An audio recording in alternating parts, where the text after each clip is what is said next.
Ramana Maharshi's teachings. How to get over the grief when someone who is dearly loved passes away. Bereavement, the passing away of a loved one, is very difficult to bear. Thoughts torture and torment continuously. Since the mind is weak, any effort to tolerate the sorrow fails. The same afflicting thoughts keep coming again and again, going round and round. Questions keep repeating themselves. Why should this happen? Could I have done anything to prevent it? Under these circumstances, ordinary human beings can offer words of comfort, but they cannot heal the mind.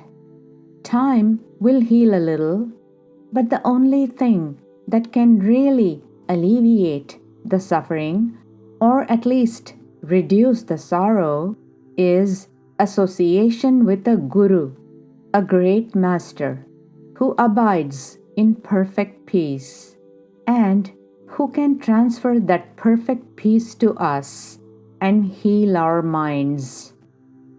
Such a guru is Bhagavan Sri Ramana Maharshi, and here I am presenting some of the teachings he offered to some people who sought help from him to deal with the passing away of someone very dear to them.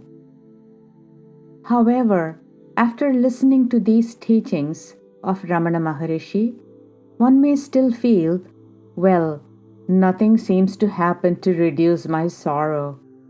There is no change in me. These teachings are all useless. If you feel this way, that is wrong. It is your ego speaking this way, not you. Ramana Maharshi is a self-realized sage. He is the transcendental higher power appearing in a human form to help us. His words have healing power because he speaks while abiding as the reality, the substratum of everything. Therefore, repeated listening to his words and keeping in touch with him mentally will gradually heal the mind, make it strong, and give it the power to bear the turmoils of life effectively. Events will pass without affecting us too much. So, keep listening to Ramana Maharshi's powerful words and trust them firmly. His words, association with his guidance, and remembering him will help immensely to make you feel better in many ways and lead your life peacefully, because his teachings do not just fix the symptoms of the ailment, but offers a way to remove the cause of the ailment. Maharishi, mourning is not the index of true love. It betrays love of the object, of its shape only. That is not love. True love is shown by the certainty that the object of love is in the self, and that it can never become non-existent. Still, it is true. Pain on such occasions can only be relieved by association with the wise, the teachings of the Guru. News of someone's death was brought to the Maharishi. He said, "The dead are indeed happy. They have got rid of the troublesome overgrowth, the body. The one that passes away does not grieve. The survivors grieve for the person who passes away. Do men fear sleep? On the contrary, sleep is courted, and on waking up, every man says that he slept happily. one prepares the bed for sound sleep. Sleep is temporary death. Death is longer sleep. If the man's ego dies while yet alive, he does not grieve over the death of others. One's existence is evident with or without the body, as in waking, dream, and sleep. Then why should one desire continuance of the bodily shackles? Let the man find out his undying self and be immortal and happy. A conversation.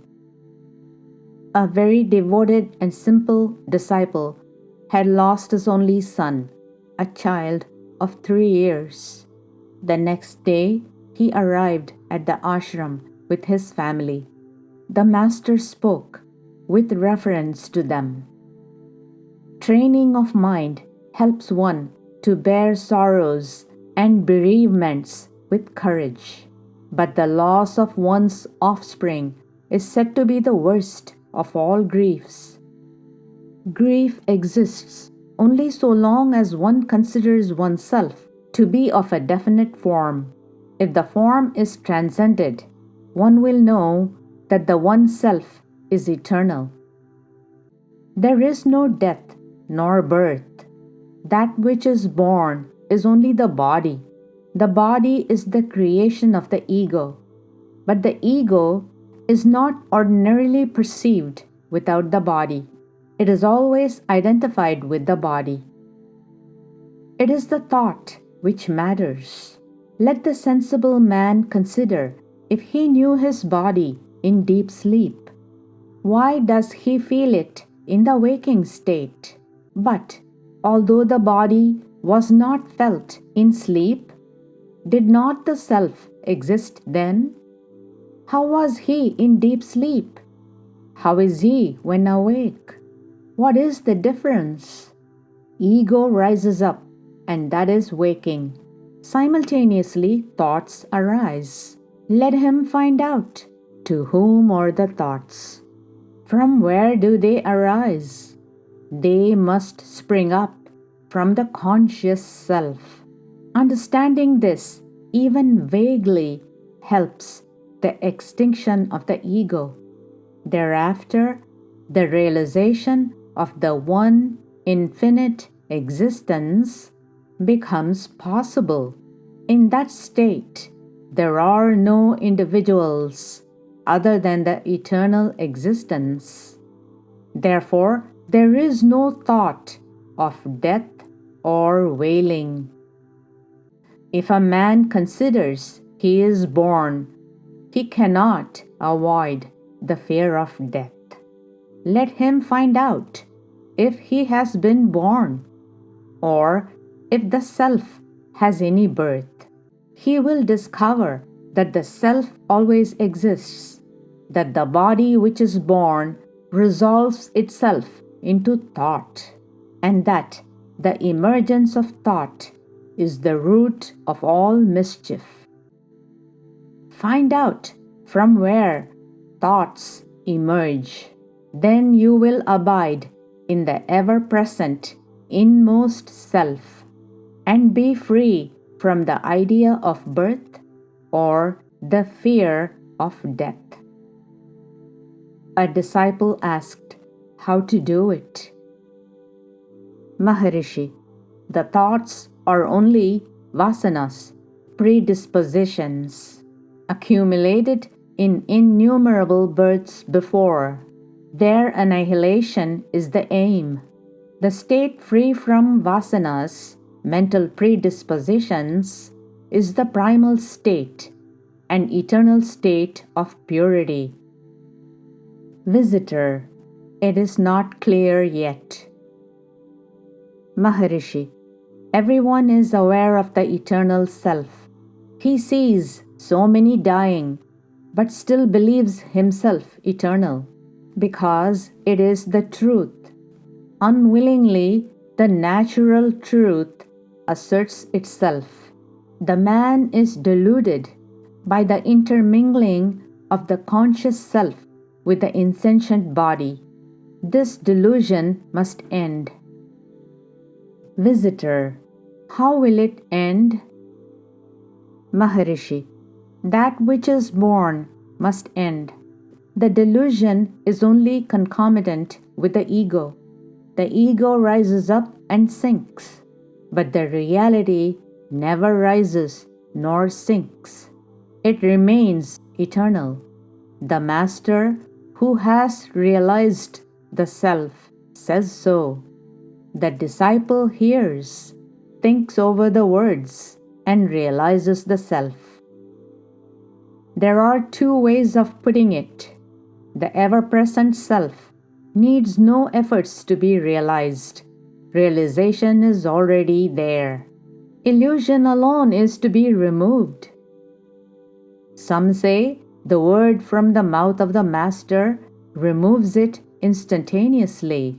Others say that meditation and so on are necessary for realization. Both are right. Only the standpoints differ. Visitor: is dhyana, meditation, necessary?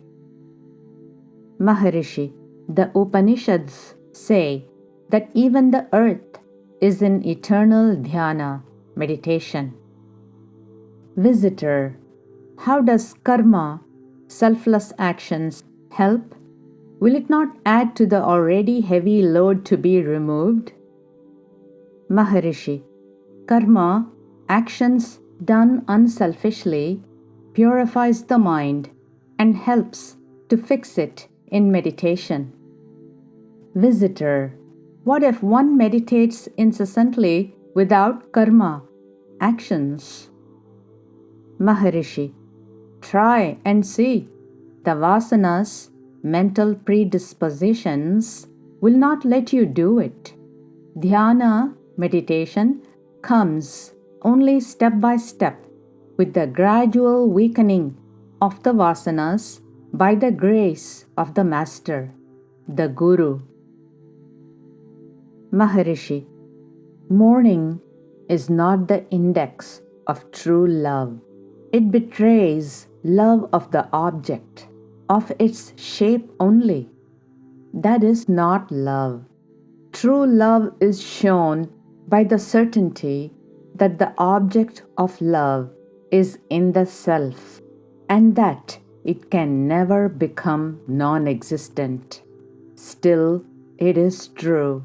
Pain on such occasions can only be relieved by association with the wise, the teachings of the Guru.